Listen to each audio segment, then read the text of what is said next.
Nous avons donné la preuve en tant qu'IFDG de notre attachement à la paix, de notre attachement à l'unité de notre pays, de notre attachement à la démocratie et même à la légalité. Mais nous ne pouvons pas continuer à accepter l'arbitraire et l'injustice parce que ce pays nous appartient tous. Et je suis fier de constater que vous êtes déterminés. Le combat va être difficile, mais la victoire sera de notre côté. Restons mobilisés. J'ai annoncé au stade que la manifestation de la semaine prochaine sera plus grandiose que celle qu'on a connue le jeudi passé. Est-ce que vous êtes prêts? Alors, parce qu'il ne faut pas...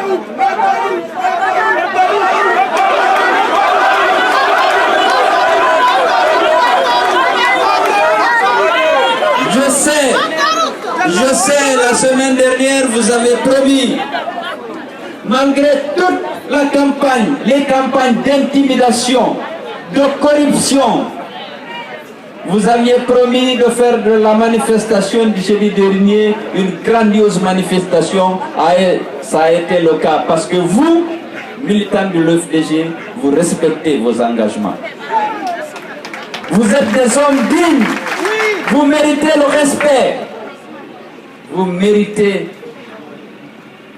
la considération due à des hommes et à des femmes honnêtes, qui aiment leur pays, qui se battent pour leur patrie, qui se battent pour des valeurs nobles, qui ont pour nom la démocratie, l'état de droit, les libertés fondamentales.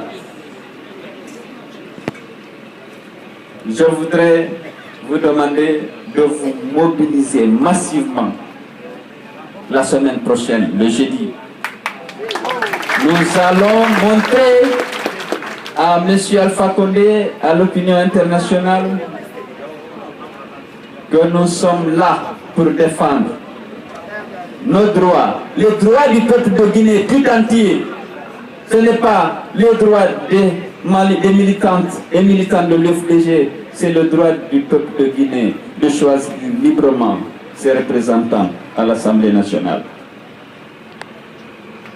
Et je vous ai dit à plusieurs reprises, beaucoup de Guinéens aujourd'hui comptent sur nous. Il y en a qui ont pris des engagements, qui n'aiment pas, qui ne peuvent pas venir s'afficher. Ils m'appellent, ils disent vous avez raison. C'est vous qui avez eu raison. Malheureusement, nous on ne peut plus pour telle et telle raison. Mais vous avez vu déjà les autres leaders qui avaient soutenu la coalition qu'on a appelée Arc-en-Ciel. Tous quittés parce qu'ils ont compris qu'ils se sont trompés. Alors, nous avons eu raison. Nous n'avions pas été entendus au départ, pendant la campagne. On a inculqué la haine ethnique au peuple de Guinée. On a divisé la Guinée. On a dépensé des milliards, on a distribué des tonnes, des centaines de sacs de riz pour que les gens haïssent l'UFDG et son leader. Et pourtant, vous savez que nous défendions les valeurs dont le peuple de Guinée a besoin pour l'équilibre de ses citoyens, pour la sécurité, pour leur sécurité, pour le respect de leur dignité, pour l'avènement dans notre pays d'une véritable démocratie. Les gens se sont trompés, c'est humain. Aujourd'hui, ils se sont ravisés, ils sont venus se joindre à nous pour qu'ensemble, on lutte contre la dictature annoncée dans notre peuple.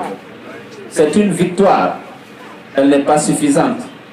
Il faut qu'avec eux, nous menions le combat jusqu'à ce que ces valeurs pour lesquelles des centaines de milliers de Guinéens sont morts soient instaurées dans notre pays.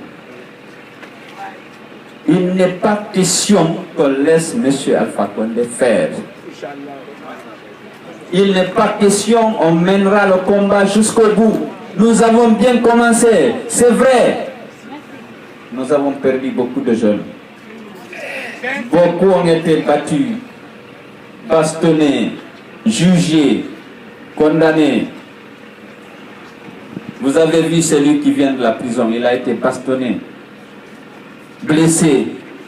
méprisé, insulté. C'est comme si on était en période de paix. On ne dirait pas qu'on avait affaire à des Guinéens. Ces forces de l'ordre qui ont tendance à devenir une milice du RPG.